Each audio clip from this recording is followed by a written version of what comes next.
Welcome to today's daily message.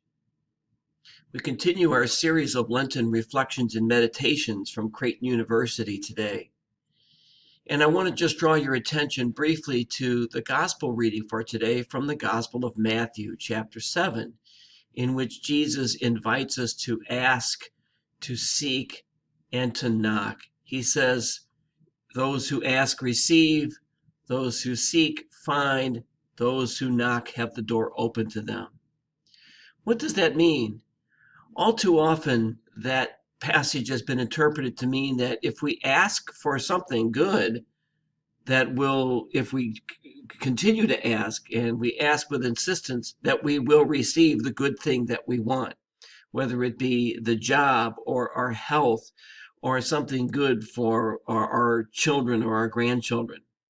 That's not really what Jesus means when he asks us to ask and seek and knock.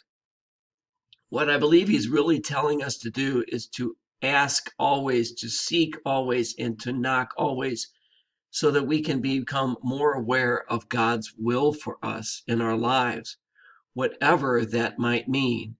Sometimes that means good things, and other times that means we have to walk the path of suffering or doubt or insecurity.